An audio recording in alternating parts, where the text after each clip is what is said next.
नमस्कार, मी स्वरदा वाघुले भोर डॉक्टर तुमच्या घरी या खास कार्यक्रमात आपलं सगळ्यांचं खूप खूप स्वागत। आजच्या या कार्यक्रमाचा विषय आहे गुडघेदुखी आणि खुबेदुखी आणि याच विषयावरती चर्चा करण्यासाठी आजच्या कार्यक्रमात आपल्या सोबत सहभागी झालेले आहेत डॉक्टर सौरभ गिरी। सर, तुमचं खूप खूप मनापासून स्वागत आहे। नमस्ते। डॉक्टर सौरभ गिरी हे प्रख्यात MS ऑर्थोपेडिक असून प्रख्यात रोबोटिक्स जॉइंट रिप्लेसमेंट आणि ऑर्थोस्कोपी सर्जन आहेत। डॉक्टर गिरी सध्या डेक्कन हर्डीकर हॉस्पिटलमध्ये robotics joint replacement unit head म्हणून प्रॅक्टिस करतात। या क्षेत्रामध्ये डॉक्टरांना 15 वर्षांपेक्षा अधिकचा अनुभव आहे। 7,000हून अधिक रुग्णांवरती डॉक्टरांनी उपचार केले आहेत। तो अनुभव त्यांच्या गाठीशी आहे। त्यांनी हिलिओस एंडो क्लिनिक जर्मनीमधनं गुडघा आणि हिप आर्थ्रोप्लास्टीमध्ये रिव्हिजन सर्जरीमध्ये फेलोशिप केली आहे। यासोबतच हिप आणि गुडघा ऑर्थोप्लास्टीमध्ये प्रतिष्ठित C-COT फेलोशिप देखील त्यांना मिळालेली आहे। महाराष्ट्रातील सर्वात विश्वासार्ह जॉइंट रिप्लेसमेंट सर्जन म्हणून डॉक्टरांना सन्मानित केलं गेलंय। सरांसोबत आपण चर्चेला सुरुवात करूयात। आपल्या चर्चेचा विषय नक्कीच हा आहे की गुडघेदुखी। गुडघेदुखीची कारणं नेमकी काय आहेत? कुठल्या वयापासून नेमकी ही सुरू होते? गुडघेदुखी आता प्रत्येक वयाला वेगवेगळी कारणं असतात। जेव्हा आपण तरुण असतो त्यावेळी आपल्याला मेनली स्पोर्ट्स इंजुरी ज्या होतात, आपण जी रनिंग, जंपिंग, स्किपिंग स्पोर्ट्स खेळतोय त्यामध्ये कधी अँकल ट्विस्ट झाला किंवा आपण पडलो त्यावेळी नीला इंजुरी झाली, तर त्यावेळी कारण जे प्रामुख्याने असतं ते असतं ACL इंजुरी किंवा आपल्या गुडघ्यातल्या गादीला इंजुरी म्हणजे मेनिस्कस इंजुरी। हे प्रमुख कारण असतं तरुण वयांमध्ये। जेव्हा आपण वय वाढतं त्यावेळी कारण असतं की गुडघ्यांची झीज होणे, जी वयोमानानुसार वेअर अँड टेअर जो जॉईंटचा होतो त्यामध्ये आपले गुडघ्यातली गादी, गुडघ्याचं कवर म्हणजे कार्टिलेज यांचं डिजनरेशन होतं। डिजनरेशन म्हणजे ते घासून घासून खराब होतात आणि मग आपल्याला गुडघेदुखी सुरुवात होते। तर वय जास्त असेल तर डिजनरेशन म्हणजे वयोमानानुसार होणारी गुडघ्यांची झीज हे प्रामुख्याने कारण आहे। तुम्ही यंग असाल तर तुम्हाला कुठली इंजुरी झाली आहे, पडले आहात किंवा काही यंग पेशंटमध्ये रुमॅटॉइड आर्थरायटिस, हे कारण गुडघेदुखीचं असू शकतं। ओके, आणि मग याच गुडघेदुखीमध्ये काही वेगळे प्रकार देखील आहेत? हां, जसं आपण बोलताना आता बोललोच की गुडघेदुखी ही आर्थरायटिस म्हणजे वयोमानानुसार होणारा आर्थरायटिस असेल तर त्याला ऑस्टिओआर्थरायटिस म्हणतात। आणि जर लगेच तरुणीमध्ये आपल्याला आर्थरायटिस झाला आहे तर त्यामध्ये रुमॅटॉइड आर्थरायटिस किंवा सोरियाटिक आर्थरायटिस किंवा आपल्याला जर गाऊट असेल तर म्हणजे युरिक ॲसिड वाढलं असेल तर त्यामुळे होणारा आर्थरायटिस हे कारण असू शकतात। अच्छा, आणि साधारण आपल्या सगळ्यांच्याच मनात असतं की गुडघेदुखी म्हणजे डॉक्टरांकडे जायचं, मग डॉक्टर सांगणार ऑपरेशन करा। मग सगळ्याच प्रकारच्या गुडघेदुखीला ऑपरेशनची गरज किंवा सर्जरीची गरज भासते का? मुळातच नाही, सर्व गुडघेदुखींना ऑपरेशनची गरजच नाही आहे। आता आपल्याला डॉक्टरकडे जायचं म्हणजे काय, आपल्याला कारण काय आहे गुडघेदुखीचं ते माहिती करायचं आहे। आणि जर एक सिंपल इंजुरी आहे ज्याकडे लक्ष देऊन आपण ते गुडघ्याची झीज होणे, गुडघे घासून जाणे हे टाळू शकतो, तर त्याला अर्ली डायग्नोसिस करून अर्ली ट्रीटमेंट केल्यास तो जो त्रास आहे तो तिथेच थांबू शकतो। आणि प्रत्येक गुडघेदुखीला ऑपरेशन लागेल हे मुळातच नाही आहे। ऑपरेशन फक्त त्याच वेळी लागतं ज्यावेळी गुडघ्यांची खूप झीज होऊन गेलेली आहे किंवा तुमची लिगामेंट फाटलेली आहे किंवा गादी फाटलेली आहे। फक्त गादीला इंजुरी आहे म्हणजे सर्वांनाच ऑपरेशन लागणार असं नाही आहे। बरोबर। मग जसं तुम्ही आता म्हणालात बोलता बोलता की फक्त इंजुरी आहे, तर मला तेच विचारायचं होतं की सगळ्या प्रकारच्या म्हणजे जे काही झीज होते त्याच्यावरती काय उपचार असतात, म्हणजे ऑपरेशन व्यतिरिक्त काय उपचार असतात याच्यावरती? ज्यावेळी गुडघ्यांची झीज होते त्यांचं आम्ही एक्सरे बघून त्याचं एक क्लासिफिकेशन असतं की कुठल्या ग्रेडची तुम्हाला झीज आहे, किती प्रमाणात झीज आहे। ग्रेड 1 असेल, ग्रेड 2 असेल तर त्याला फक्त मेडिसिन्स द्याव्या लागतात। ग्रेड 3 असेल तर त्याला अर्ली आर्थरायटिस म्हणतात, त्यामध्ये आपण मग त्याला इंजेक्शन्स देणे, PRP प्लेटलेट रिच प्लाझ्माचे इंजेक्शन्स देणे किंवा हायलुरोनिक ॲसिड म्हणजे जे गुडघ्यातलं एक प्रकारचं विस्को सप्लिमेंट असतं त्याचे इंजेक्शन देणे हे पर्याय असतात। आणि जेव्हा ग्रेड 4 आर्थरायटिस असतो ज्यामध्ये खूप झीज झाली आहे त्यावेळी मात्र आपल्याला ऑपरेशन लागतं। तर आपण डॉक्टरकडे जाणे म्हणजे हेच डायग्नोसिस आपल्याला करायचं आहे की आपल्याला कुठल्या प्रकारचा आर्थरायटिस आहे, त्या आर्थरायटिसला काही कारण आहे का। जर आर्थरायटिसचं कारण रुमॅटॉइड आर्थरायटिस असेल तर मग आपल्याला रुमॅटॉइड आर्थरायटिसची ट्रीटमेंट करावी लागेल। आर्थरायटिसचं कारण वयोमानानुसार होणारी झीज असेल तर मग आपल्याला बघावं लागेल की किती प्रमाणात झीज आहे आणि मग त्यानुसार त्याचं ट्रीटमेंट राहील. बऱ्याचदा पेशंट जेव्हा गुडघेदुखीमुळे म्हणजे वयोमानानुसार असेल किंवा इतर काही कारणांमुळे जेव्हा डॉक्टरांकडे जातात तेव्हा बऱ्याचदा हल्ली ऐकलं जातं की रोबोटिक नी रिप्लेसमेंट किंवा सर्जरी. तर ही सर्जरी म्हणजे नेमकी काय असते त्याबद्दल आमच्या प्रेक्षकांना थोडीशी माहिती द्या. आता नी रिप्लेसमेंट म्हणजे काय, प्रामुख्याने आपण गुडघ्याच्या जे कवर असतं जे घासून गेलेलं आहे त्याला बदलतो, कार्टिलेजला बदलतो, गुडघ्यातल्या गादीला बदलतो. आता याला करायच्या 2 पद्धती. एक तर आपण रोबोटिक करू शकतो किंवा कन्व्हेन्शनल सर्जरी करू शकतो. रोबोटिक सर्जरीमध्ये काय होतं की एक CT स्कॅन केला जातो. CT स्कॅन करून तुमचा एक 3D बोन मॉडेल तयार केलं जातं आणि मग फायनल सर्जरीला बोन मॅपिंग करून मग फायनल बोन कट्स किंवा कुठल्या साईजचा इम्प्लांट टाकायचा यामध्ये रोबो आपल्याला हेल्प करतो. जे 1 मिलीमीटर कॅल्क्युलेशन आहे किंवा 1 डिग्रीचा अँगल जो कॅल्क्युलेट आपल्याला करायचा आहे तेवढं प्रिसिजन आणण्याकरता तो रोबो हेल्प करतो. तर रोबोटिक सर्जरी बेसिकली ही नी रिप्लेसमेंटच आहे, पण त्याची ॲक्युरेसी वाढवण्याकरता केली जाणारी शस्त्रक्रिया आहे. अच्छा. आणि ही रोबोटिक नी रिप्लेसमेंट जी आहे म्हणजे जे तंत्रज्ञान आता जे विकसित झालेलं आहे, बऱ्याचदा आपण याबद्दल ऐकतो, या सर्जरीचे नेमके फायदे कोणते होतात रुग्णाला? रोबोटिक आणि कन्व्हेन्शनल सर्जरी जेव्हा आपण कम्पेअर करतो, कन्व्हेन्शनल म्हणजे आपण एक बोन ब्लॉक्स असतात त्या साह्याने बोनला कट करतो. रोबोटिक मध्ये आपण रोबोटिक मशीन यूज करतो. जेव्हा बोन कटिंग ब्लॉक्स यूज करतो त्यांचं जे कॅल्क्युलेशन असतं ते सर्व 2 मिलीमीटरमध्ये असतं. 2 मिलीमीटर किंवा त्यांचे 2च अँगल असतात, 3 डिग्री आणि 5 डिग्री. म्हणजे यामध्ये आपल्याला जे काही ऑप्शन्स आहेत ते फार लिमिटेड आहेत. रोबोटिकमध्ये काय असतं की रोबोटिकमध्ये प्रत्येक मिलीमीटरला आपण ते कॅल्क्युलेशन्स करू शकतो. आणि दुसरा सर्वात महत्त्वाचा फायदा म्हणजे जे सॉफ्ट टिश्यू हँडलिंग आहे, म्हणजे आपल्या लिगामेंट्स, मसल्स यांचं जे हँडलिंग आहे ते रोबोटिकमध्ये फार कमी होतं. त्यामुळे ऑपरेशन नंतर जो दुखण्याचा त्रास आहे तो रोबोटिकमध्ये कन्व्हेन्शनल सर्जरीपेक्षा कमी असतो. कन्व्हेन्शनल सर्जरीमध्ये आपल्या फीमर बोन म्हणजे मांडीच्या हाडामध्ये एक रॉड टाकावा लागतो. तो टेम्पररी टाकावा लागतो, पण ज्यावेळी आपण तो टाकतो त्यावेळी बोन मॅरो ओपन होतं. बोन मॅरो जर ओपन झाला आहे तर ब्लिडिंग जास्त होणार. आणि आपण ही सर्जरी कुठल्या वयोगटात करतो? एक 60 वयोगटापेक्षा जास्त लोकांमध्ये करतो. गुडघ्याची जास्त झाली असेल. बरोबर. 60+ मध्ये जेव्हा पेशंट असतो तो ऑलरेडी फ्रजाईल असतो, त्यांना बरेच कॉम्प्लिकेशन्स असतात. तर जेवढं ब्लिडिंग होईल तेवढं त्यांना अशक्तपणा सर्जरीनंतर, तेवढं त्यांना रिकव्हरीला वेळ लागतो. जर आपण बोन मॅरो ओपन नाही केलं रोबोटिक सर्जरीमध्ये तर ब्लिडिंग कमी होतं. जो पोस्ट सर्जरी वीकनेस आहे, अशक्तपणा आहे तो कमी राहतो, त्यांची रिकव्हरी फास्ट होते. तर रोबोटिक सर्जरीचे प्रामुख्याने 3 फायदे. एक, ॲक्युरेसी वाढणे म्हणजे अचूक सर्जरी करता येणे. 2, सॉफ्ट टिश्यू हँडलिंग कमी झाल्यामुळे पेन कमी होणे. तिसरा, आपण बोन मॅरो ओपन नाही करत आहे त्यामुळे ब्लिडिंग कमी होत आहे. ब्लिडिंग कमी झाल्यामुळे रिकव्हरी फास्ट होणे. हे 3 प्रामुख्याने रोबोटिक सर्जरीचे फायदे आहेत.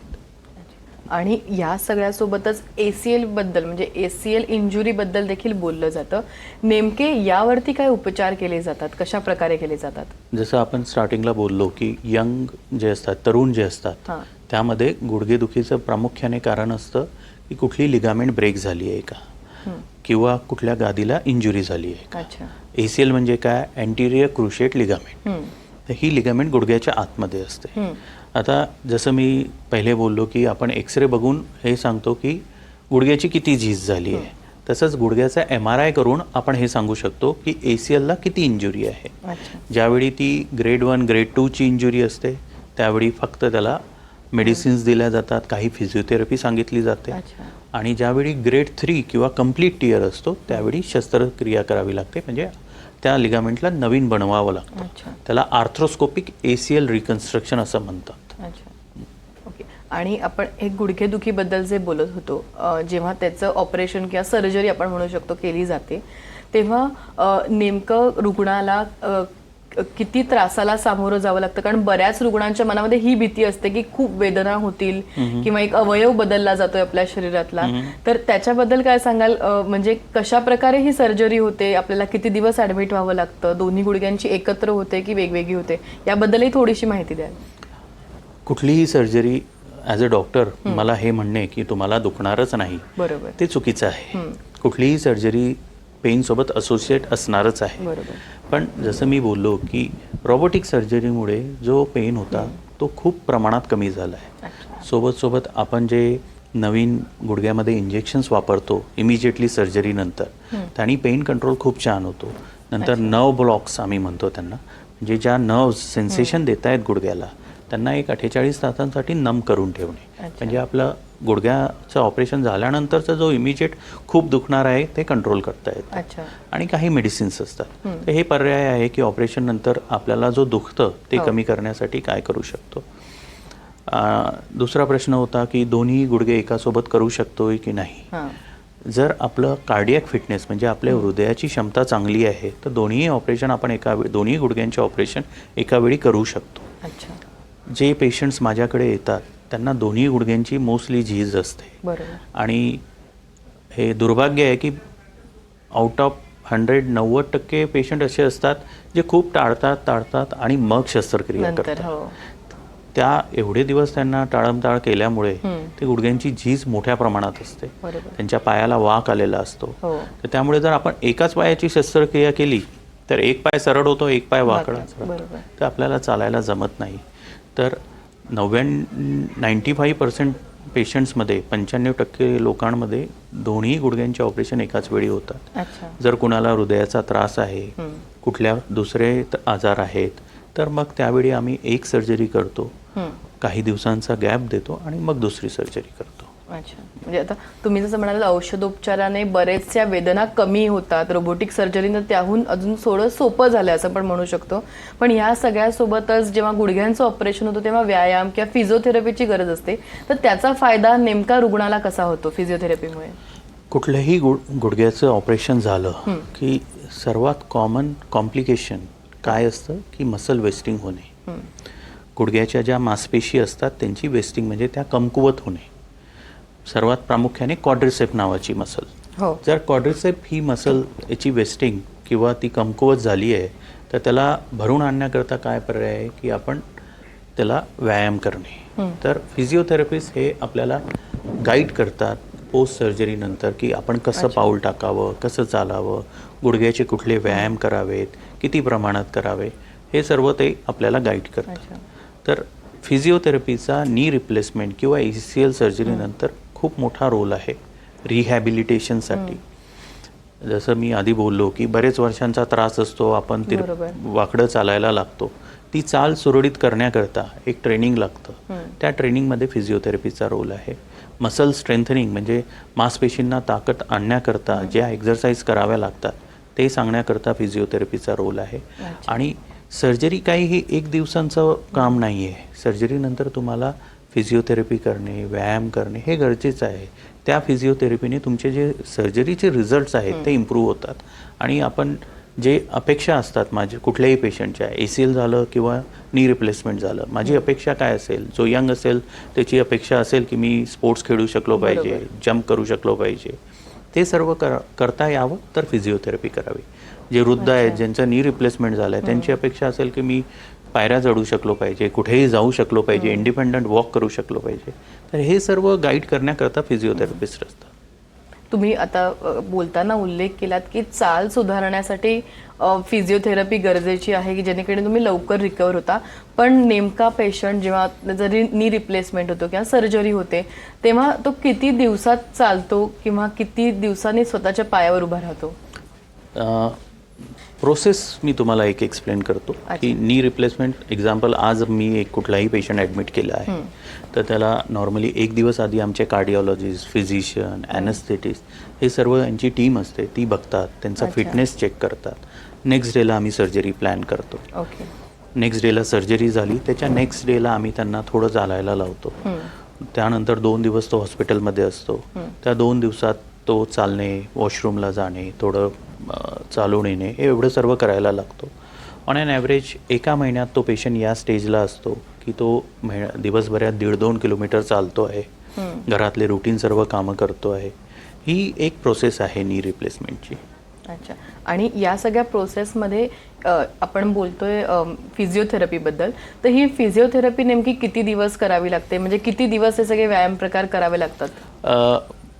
प्रामुख्याने जी ॲग्रेसिव्ह फिजिओ असतो, म्हणजे खूप आपल्याला त्यात एफर्ट द्यायचे आहेत, खूप चांगलं त्याला वेळ काढायचा आहे, सकाळ आणि संध्याकाळ 1-1 तास आपल्याला त्याला द्यायचं आहे फिजिओला, ते आम्ही 15 दिवसांसाठी सांगतो. अच्छा. ACL सर्जरी असो किंवा नी रिप्लेसमेंट, 15 दिवसानंतर तो फिजिओचा टाईम जो आहे तो अर्ध्या तासावर येतो आणि मग 1 महिन्यानंतर तुम्हाला अशी फिजिओथेरपी करायची काही गरज नसते. तुम्ही तुमचं रुटीन कार्य करू शकता आणि जे पण बाकी व्यायाम आहेत जे आपल्याला हेल्दी राहण्याकरता गरजेचं आहे, चालणे, फिरणे, सायकलिंग करणे, हे सर्व तुम्ही करू शकता. अच्छा. आणि या सगळ्यामध्ये मला दुसऱ्या विषयाकडे जायचं होतं, खुबादुखीकडे. तर त्याची नेमकी प्रमुख कारणं काय असतात? म्हणजे गुडघ्यांचं तर आपल्याला माहिती की आता तुम्ही सांगितलं झीज झाल्यामुळे वयोमानानुसार बऱ्याचदा ते रुग्ण आपल्याला आढळतात, पण खुबादुखीचं मुख्य कारण काय असू शकतं? खुबेदुखीचं प्रामुख्याने कारण कोविडनंतर अच्छा. सध्याच्या स्थितीत एव्हियन म्हणजे अव्हॅस्क्युलर नेक्रोसिस ऑफ फेमोरल हेड हे आहे. दुसरं कारण असू शकतं की जे वृद्ध असतात त्यांमध्ये खुब्याची सुद्धा झीज होऊ शकते, ते असू शकतं. तिसरं कारण जसं मी आधी बोललो रुमॅटॉइड आर्थरायटिस, तो खुब्यांना पण होऊ शकतो, गुडघ्यांना पण होऊ शकतो, हातांच्या बोटांमध्ये पण होऊ शकतो. हा एक कारण आहे. प्रामुख्याने आता जे मेन कारण आहे कोविडनंतर ते एव्हियन अव्हॅस्क्युलर नेक्रोसिस हे प्रमुख कारण आहे, ज्यामध्ये एक 25 ते 40 या वयोगटामध्ये हा त्रास खूप जास्त होतो आहे एव्हियनचा. त्याला अव्हॅस्क्युलर नेक्रोसिस असं म्हणतात. अच्छा. म्हणजे थोडं सोप्या शब्दात सांगाल, म्हणजे काय कशा जो प्रकारचा खुब्याचा आपला बॉल असतो त्याला रक्त देणाऱ्या 2 रक्तवाहिन्या असतात. अच्छा. त्या दोन्ही रक्तवाहिन्या बंद होत आहेत, ब्लॉक होत आहेत, कारण की आयदर थ्रोम्बोसिस जे कोविडमध्ये व्हायचं म्हणजे रक्ताच्या गाठी व्हायच्या. हां, बरोबर. ठीक आहे. त्या रक्ताच्या गाठी होऊन त्या रक्तवाहिन्यांना त्या रक्ताच्या गाठींनी बंद केलं आहे. मग बोनला ब्लड सप्लाय होत नाही आहे, त्यामुळे बोन डेड होत आहे. अव्हॅस्क्युलर म्हणजे रक्तपुरवठा नसणे, नेक्रोसिस म्हणजे बोन डेड होणे. अच्छा. आणि मला अजून एका मुद्द्याकडे म्हणजे एव्हियन म्हणजे नेमकं काय ह्याच्याबद्दल माहिती द्याल, आणि झाल्यास त्याच्यावरती काय उपचार आहेत? एव्हियन म्हणजे अव्हॅस्क्युलर नेक्रोसिस. ठीक आहे. त्याचं कारण आपण जसं बोललो आता की रक्ताच्या गाठी होतात, त्या रक्तवाहिन्या बंद करतात, बोन मरायला लागतं, डेड होतं, नेक्रोसिस होतं आणि मग त्या बॉलचा शेप चेंज होतो. बॉलचा शेप चेंज झाला की मग त्या गुडघ्यामध्ये आर्थरायटिस होतो. मग आपल्याला आपल्या हालचाली कमी होतात, आपल्याला सातत्याने दुखायला राहतं. एव्हियन झाल्यास त्याचा पर्याय जो असतो तो आम्ही त्या पेशंटला एक MRI करायला सांगतो. MRIमध्ये त्या बॉलचा किती % इन्व्हॉल्वमेंट आहे त्यावर त्याचा पर्याय असतो. ज्यावेळी ग्रेड 1च असेल, ज्यामध्ये 25% पेक्षा कमी आहे इन्व्हॉल्वमेंट, त्यावेळी काही मेडिसिन्स आम्ही त्यांना घ्यायला सांगतो. ग्रेड 2 असेल म्हणजे 50% तो भाग खराब झालेला आहे, तर त्यावेळी त्याला एक बोनला आम्ही छोटं ड्रिल करून त्यामध्ये बोन मॅरो इंजेक्शन्स देणे हे करतो. ज्यावेळी मात्र ग्रेड 3 किंवा ग्रेड 4 असा एव्हियन असेल, ज्यामध्ये 75% जास्त आपला खुब्याचा बॉल खराब झालेला आहे, त्यावेळी मात्र त्याला त्या बॉलला बदलायचं ऑपरेशन म्हणजे हिप रिप्लेसमेंट हे करावं लागतं. मग हे हिप रिप्लेसमेंट ज्याच्याबद्दल आपण बोलतोय, त्याच्यामध्ये पण काही वेगळ्या पद्धती आहेत का? त्याचे उपचार कसे असतात आणि कशा प्रकारे ते पण होतं त्याबद्दलही थोडक्यात अगदी माहिती. हिप रिप्लेसमेंट म्हणजे काय की आपल्या हिपमध्ये 2 पार्ट असतात. एक असतो खुब्याचा बॉल आणि त्याचं कव्हर म्हणजे ॲसेटॅब्युलम, फेमोरल हेड आणि ॲसेटॅब्युलम. हिप रिप्लेसमेंटमध्ये आपण दोन्ही बाजूचे कव्हर चेंज करतो, ॲसेटॅब्युलमचा कव्हर आणि खुब्याचा बॉल जो खराब झाला आहे तो. तर त्याला हिप रिप्लेसमेंट म्हणतात.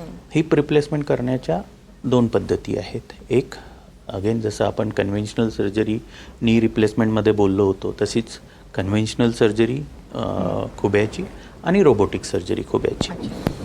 आणि दुसरा महत्त्वाचा फरक म्हणजे कुठल्या ॲप्रोचनी म्हणजे कुठल्या भागाने तुम्ही ती सर्जरी करताय. खुब्याच्या मागच्या भागातनं, ज्याला पोस्टेरियर अप्रोच म्हणतात, त्या टेक्निकनी करता आहे की अँटिरियर अप्रोच म्हणजे खुब्याच्या समोरच्या भागातनं ऑपरेशन आपण करतो आहे. तर त्याला या 2 पद्धती आहेत, डायरेक्ट अँटिरियर अप्रोच आणि पोस्टेरियर अप्रोच. गुडघेदुखी किंवा त्याचं ऑपरेशन साधारण आपल्याला सर्जरीबद्दल थोडं माहीत असतं, पण हिप रिप्लेसमेंटच्या बाबतीमध्ये नेमकं कसं असतं ते? म्हणजे ते बरं होण्यासाठी किती काळ लागतो आणि त्याची प्रक्रिया नेमकी कशी असते? हिप रिप्लेसमेंट जसं मी बोललो की आता कोविडनंतर हा 25 ते 40 वयोगटात खूप त्रास होतो आहे. तर हे जे वयोगट आहे ते नॉर्मली स्ट्रॉंग असतात, असतं, बरोबर. मसल्स तुमच्या स्ट्रॉंग असतात, तुमची हिलिंग कॅपॅसिटी चांगली असते. तर रिकव्हरी जी आहे हिप रिप्लेसमेंट नंतर ती नी रिप्लेसमेंटपेक्षा चांगली आहे, लवकर आहे, फास्ट आहे. हिप रिप्लेसमेंटमध्ये आपण जर डायरेक्ट अँटीरियर अप्रोचनी सर्जरी केली तर रिकव्हरीला 15 दिवस लागतात, ज्यामध्ये आपण सर्व रुटीन करायला लागतो. आणि हिप रिप्लेसमेंट अँटीरियर अप्रोचनी झालं असेल तर आपल्याला रिस्ट्रिक्शन्स काही राहत नाहीत. आपण मांडी घालून बसणे, जमिनीवर बसणे हे सर्व सुद्धा करू शकतो. तर ऑन ॲन ॲव्हरेज 15 दिवसाचा रिकव्हरी पिरियड असतो, 15 ते 20 दिवसांचा. आणि जेव्हा आपण गुडघ्याचं ऑपरेशन करतो, सर्जरी करतो, तेव्हा आपण सेम म्हणजे मांडी घालून बसू शकतो किंवा आपल्या दररोजच्या क्रिया आपण करू शकतो की काही रिस्ट्रिक्शन्स असतात? हिप नी रिप्लेसमेंटमध्ये असं आम्ही ॲडवाईज करत नाही पेशंटला की तुम्ही मांडी घालून बसा. अच्छा. पण बरेच पेशंट आहेत जे मांडी घालून बसतात. अधूनमधून केल्याने काही फरक पडत नाही, पण जर सातत्याने तुम्ही त्याला केलं तर त्याचं वेअर अँड टेअर थोडं लवकर होतं. तर अधूनमधून मांडी घालणे काही हरकत नाही, पण सातत्याने नको करायला. नक्कीच सर, तुम्ही इथे आलात, आमच्या प्रेक्षकांना जे रुग्ण आहेत त्यांना मार्गदर्शन केलं, आमच्याशी संवाद साधलात, त्याबद्दल खूप खूप धन्यवाद. थँक्यू. आजच्या या खास कार्यक्रमामध्ये वेळ झालेली आहे इथेच थांबण्याची. धन्यवाद.